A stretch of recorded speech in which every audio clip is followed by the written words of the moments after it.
Welcome to Merill Talks, where we discuss France and the European South Zone. Following the success of our previous video on central banks and their activities and fixed income, an asset of choice, it's time to discuss France's situation with a sovereign bond perspective. Thank you to our audience for your constant support. We do appreciate it, and do not hesitate to visit our LinkedIn page and our website merillfunds.com. Today, Marc will be with us as usual to decrypt the current macroeconomic landscape from France and the European South Zone. Welcome, Marc, and even if it is your first time with us, Marc has managed money for over 2 decades, from Geneva to London and now from Malta. Before we start our journey, do not hesitate to leave us a comment and obviously enjoy the video. At the end of it, there will be a few seconds of a disclaimer, as we usually do. Let's get into it. So, Marc, an update from what has happened last time we spoke. We're looking at the rates, what central banks have done. Can you comment? Yes, hi. Hi to the audience first. I think since we met last time and we had a long discussion about the central bank activities, the ECB cut another time of 25 basis points, but it was also the case of Sweden and also Switzerland. So far, as you can see on the screen now, appearing on your screen, that there is quite an acceleration on the rate cut. Now, on the other side, in US, on the other side of the Atlantic oceans, I think they are more like in a cautious way. A lot of people have been expecting another 50 basis point cut, like the market call it a jumbo cut. But we are not going in these directions at the moment because the figures are quite good, especially on the employment side. So I don't see at the next meeting in November after the elections, I don't see like the Fed to cut 50 basis points. I think it's not appropriate at that stage. But now let's come back maybe about our subject today, the topic about France. And I think it's a concern because the debt is quite stratospheric, as we said. And I think we need to take maybe a moment to reflect why France is at that stage and what happened in the South Zone, which is in a good shape, and why France in these conditions could have an impact, especially for the investor. If you remember, last time we discussed why fixed income could be the asset of choice. Now I think it's maybe the time to speak about the selection side. If you want to here, no recommendation obviously, but you need to do your homework. But if you want to buy some sovereign, especially in Europe, because we have the capacity in Europe to buy sovereign from Spain, Portugal, Italy, and all they are denominated in euro. So with the same common currency, which is an advantage here. So probably, but you need to do your homework, and that's why we will discuss this more further, and we will start with the PMI. So, Marc, as you said, let's get started with the PMI. Speak to us about the subject. Yes, before we start about discussing the PMI, which is like survey-based, I want to put again the context of France. As you know, it's one of the main engines of Europe, and that's why it's a concern, because we know, we discussed several times in the past, how the second engine, which is Germany, is quite in a difficult position at the moment. So France, I don't want to say it's in a better conditions, knowing like snap elections took place. I know everyone still have the memory of the Olympics who took place in Paris, but now I think the reality is coming back, and the reality is not so nice. France, as we know, is a funder of the European community, especially, as we know, on the post-war, after the Second World War II, Europe was trying to build up peace, and clearly Germany and France, they went together. And I'm old enough to remember the time when François Mitterrand and Helmut Kohl used to work and have these visions about Europe, and it's probably where we stand at the moment. It's probably their reflections and their vision. But the problem is France, of course, it's an advanced economy. As we know, they have like beautiful companies. I'm talking about Airbus, for example, or Dassault Aviation, all these kind like state of the art, I will say, in terms of technology. But the problem here, it's more like domestic things, because often if you think about France, you think about the CAC 40, but the CAC 40 are quite global, I will say, companies there. It will be more like difficult to discuss about the domestic, because the domestic is the issue here. Now, let's reflect, and you will see on the screen now the PMI. So it's a survey base. And if it's the first time for you to see this information on the PMI of France, you see when it's below 50, it's in contractions. When it's above 50, it's in expansions. And as we notice, quite a spike above 50, probably thanks to the Olympics here, who have been boosting the economy, but now it's fading big time. So, like I say, we are quite concerned here about France. There is a peak on the upside above 50, which is a good sign. Now, on this video, we will try to sequence for you. We will go through the figures, and the idea is always putting France in the perspective of Germany. Like I say, they are the core nations of Europe, and after we will put France in a perspective of Italy and Spain, which are quite reflecting the South Zone. So now let's start with the next one, which is France versus Germany. Let's have a look now on the screen. We can observe the two core nations, which is France and Germany. And unfortunately, Germany is not doing so well. I mean, we discuss on different times the story of the manufacturing, how the automobile industry is it's quite challenged, especially with the electrical vehicle of China, and the things are not going better, I will say. So as you can see, Germany is always a concern, and we can see here on the PMI that the things are doing really below 50, and France now is joining it. Now let's put the things in perspective on the two other countries present in the South Zone, which is Spain. Soon, by the way, we will release a macro talks on Spain, because we like this country. As you know, we try to always to offer you these options to visit our YouTube channel or our LinkedIn's, and we did video on Norway and Denmark. But in the South Zone, I think Spain offering a good characteristic and a good catalyst here. So let's put now and see on the screen the rest. So as we can see, clearly Spain here on the screen, as you can see, is an outlier, and this is fantastic. Italy is doing also quite well, but France is really lagging. And when you think France and Germany are the two main engines of the European Unions, you can have a doubt. So quite a resilience, I will say, for Spain and Italy. You will tell me after post-COVID, the tourism industry, the hospitality industry was booming quite a lot in the South Zone of Europe. A lot of people came from inside Europe, but also around the world. A lot of Americans came to visit Europe. But I think the trend is continuing, which is really surprising in the way like we have been thinking it's a one shot after post-COVID. So 2022, 2023, it's continuing. And against 2024, the figures are fantastic. So clearly here, and that's why it's one of the reasons also we like Spain, because it has this positive catalyst, which is seasonal, I will say. I admit it's a seasonal effect, but it's also the infrastructures is also very present in this case.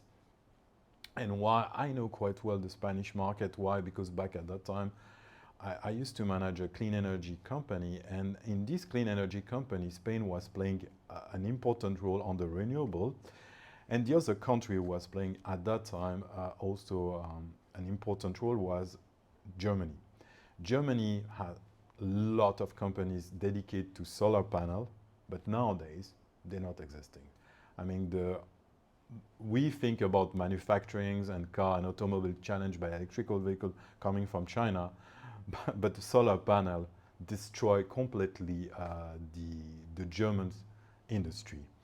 And that's the point. The thing is now, 20 years later or 15 years later, Spain is still present on the renewables with a lot of companies, Iberdrola Renewables, Acciona, etc., etc. So they survive when their counterpart in Germany on the solar panel in renewable didn't survive.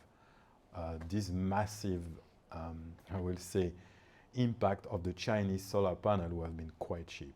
So let's continue our journey here, and I want to discuss the GDP, which are, I will say, fact, because the PMI is survey. So, Marc, tell us a bit about the current GDP figures for France. Yes, Mike. Interesting. As we see, there is like the line, so it's meant like there is no growth. There is still some growth here, as you can see. This is on a quarterly basis to quarter. We see like a nice progressions in 2023, but 2024, it's like we are approaching zero. Now, let's have a look also about Germany. As we know, we will see on the screen now France versus Germany. And as we know, clearly Germany is struggling more than France, as we can see here. But again, another problem when the two core nations of Europe are struggling on the growth side. Germany is struggling since 2023, doesn't have distractions that you can observe on the screen from France. Now let's put in perspective France versus the rest of the South Zone. Let's have on the screen now. As you can see, Spain, another outlier, doing quite well since 2023. Spain, the traction is still present. When you can see Italy, it's doing okay, I will say. France is like we see approaching zero, but Spain is clearly an outlier in terms of GDP from quarter to quarter. So really, I will say another positive catalyst for Spain versus France and Italy here. So, Marc, something special happened with the debt to GDP in France. I'd love to hear what you think about it. Yes, Mike. I mean, we will discuss more in the long terms. Here in this case, it will be 10 years because previously on the GDP and PMI, it was more like 2023, 2024. I think here it's important to reflect on the last 10 years what happened, and especially back at that time when the Maastricht Treaty was like, okay, each country need to control its debt to GDP. And it's not the case. I mean, normally they suggest, the European Union suggests between 60 and 80. Here, France, it's a big concern, especially for the investors. We are above 100, and this is a concern. In perspective, let me put, so you can see here on the screen, you can see France on the debt to GDP. Let me put in perspective Germany.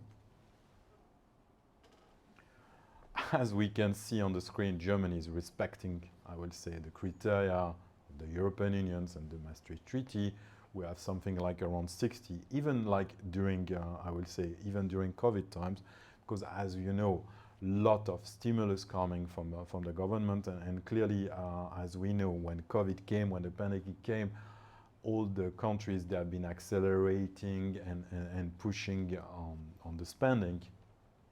Germany respected and still always below 80, when we can see France clearly above 100. And the trend should be a concern clearly for the investors, because this debt to GDP, obviously, when you think about it, it's an issue in the long run. It's an obligations that you see, and everyone has in memory, obviously, Japan. So now let's have a look about what's going on in the South Zone. Obviously, Italy and Spain, they are not the right example on that side, especially they don't respect the European Union's recommendations. And let's have a look here. Not a good example, obviously. Spain and Italy, they are both above 100, so it was an issue. Back at the pandemic's time, I remember we have been really scared about what happened, especially with Italy, close to be in the junk bond side, still in the investment grade now, doing in a better shape. But I remember in 2020, March 2020, it was a lot of discussion about Italy, and especially the debt of Italy was maybe possibly downgraded to junk, because it's investment grade at the moment, so triple B. But it could be like going in the area of double B. So, Marc, we've looked quite a bit at the EU. Let's take a step back on a more global perspective, what's Yeah. it looking like? Yes, I think it's an interesting point here to discuss. As we know, the country do not follow it's Japan with above 200 and have been like an issue for many years, and a lot of investors are scared about it.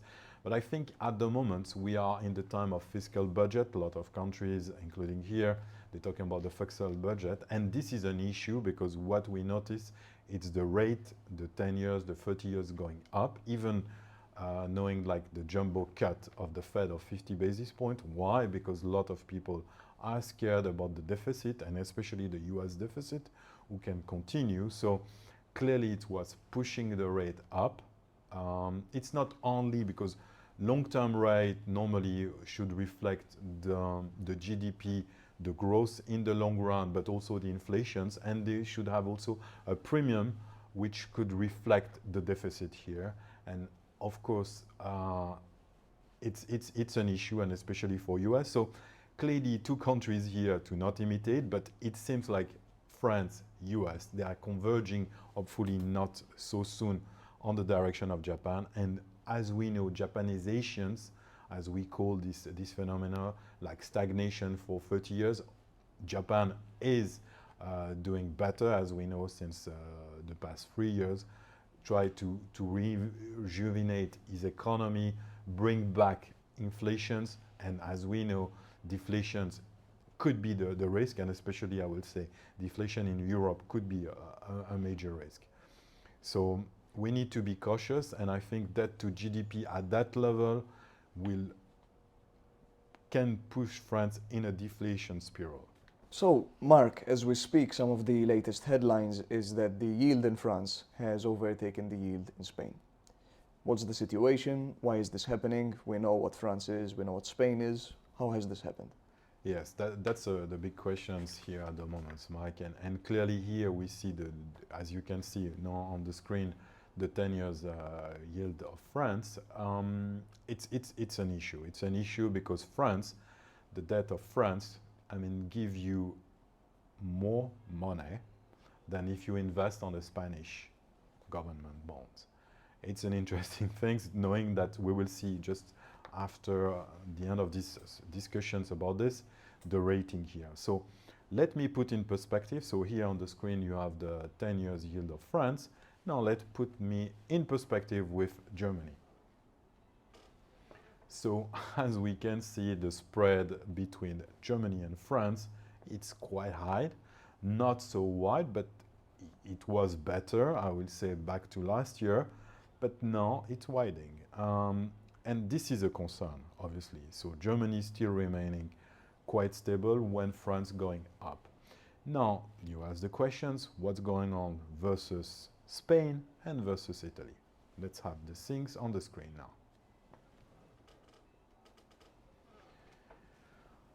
So, as you can see on the screen, I put 4%. Now we can see clearly that France is really struggling and Spain is surrounding this.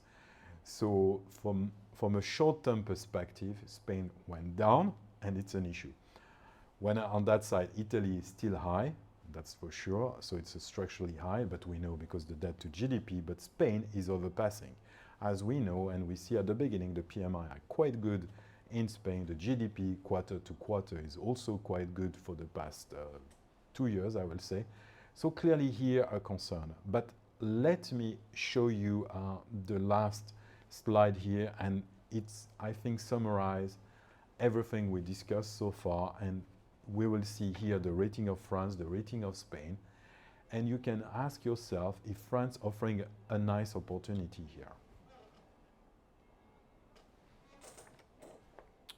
So, as you can see on the screen here, you see Italy at the top with the worst rating, following by France, Spain, and Germany. So France remain with a rating of AA minus. So as we know, when it's a negative, it could be a single A. So we can approach Spain, and Germany is still remaining at the top with a AAA. So clearly at the moment, it's quite interesting because if you invest on the government bonds in France, you receive 3% on the 10 years, and when you invest in Spain, you receive 2.98. So it's an interesting, because you could say it's an arbitrage here, because France offer me a better yield than Spain with a better rating. But I think we need to be cautious on that side, especially in long run. Why? Because the elections was an issue, the snap elections that Macron took in place. And now the new governments of Barnier is in place, but he need to do like very short-term adjustment. Short-term adjustment, it's mean like probably increasing the tax. But I think the big issue of France, it's the pension reforms. Why? Because a lot of French people went on the street, be not happy. A lot of people are saying, I want to be on the pensions at the age of 55, when the rest of Europe, it's aiming more like 60, 65, more in the direction of 65. So it's creating an issue, clearly an issue, because the problem here, Macron is trying to impose some reforms. If the streets going really mad again, as we remember not long time ago, as you remember, the yellow gilet, or the gilet jaune, as we say in French, have been on the street creating a problem. So now the problem is we have a government in minority. I will say it's not an exception, because as we know in Spain, the socialist government is also a minority, but the problem here is the coalitions. It's nothing, something very good in France. Spain managed quite well on that side, a minority government. Germany did very well during the Merkel years, 15 years under Merkel's, doing very well, especially on the coalitions. But France, it's more like a country of big parties. And that's why I'm quite concerned, because probably in the parliament, the minority of the government try to impose some things, and on the other side, the left side, even now, so far, the far right is in the directions of, that's why Macron maneuver in quite a good way, putting Barnier as a prime minister, so he can get a strong ally coming from the I will say the far right, because in these elections, these snap elections, obviously the left claim the victory, but that's the issue. So clearly we have problems. We have a lot of problems in France, structural issue, pension reforms, etc., etc. I think also one of the main issues is probably the productivity in France, not so good. They have also a high saving rate, which is not good because they are not consuming enough. And this is really, as we know in US, the consumption is clearly the engine. And I think the French people, they are really putting more money on the side, putting on the saving side, than investing in the economy. So clearly, I think we should be a little bit cautious on that side. So this is on the government side. So Marc, looking at the current stock market situation in France, can we talk a bit about the potential decoupling that we're seeing here between the stock market and the bond market? I mean, often, as you know, Mike, we have been discussing the decoupling, what the bond market is telling us and what the stock market is telling us. And here it's quite interesting about France. I mean, they are going in the same directions. If you see the CAC 40, and maybe it's popping on the screen now, you can see the CAC 40 reflecting the trend here. And of course, it's nearly flat on year to date. Now, let's put, as we did all during these discussions, putting in a perspective with the second engine of Europe, which is Germany.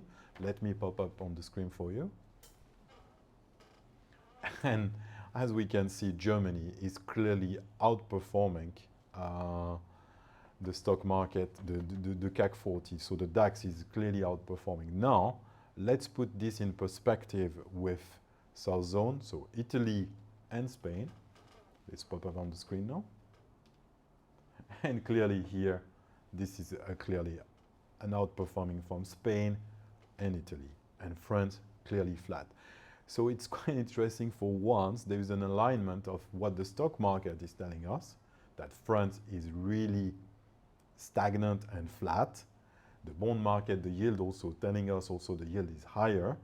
So there is clearly an alignment, and I think it's an exception because we discussed several times about this decoupling between the stock market and the bond market, but in France there is an alignment, and clearly it's interesting to see that the stock market investors and the bond market investors are saying the same about France, flattish for the stock market and yield higher for the sovereign on the bond market.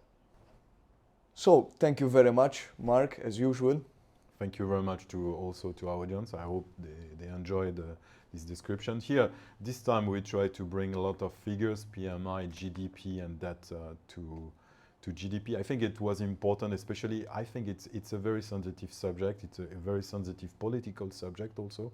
Especially we are at that time now on the fiscal budget around the planet, from US to France. And I think it was important to really reflect this with some real figures. And I hope the audience like it.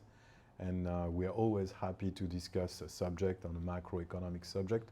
Soon, like I say, we will release a new video about Spain on our macro talk. As you know, it's a conviction from us, clearly like Norway and Denmark. Now we're in the South Zone. Indeed, indeed. And I thank everyone for watching, and we look forward to seeing you in our next video. Do feel free to follow us on LinkedIn and even visit our website, merillfunds.com. And now we will see the disclaimer before the video ends, and we look forward to the next one. Thank you. Thank you very much.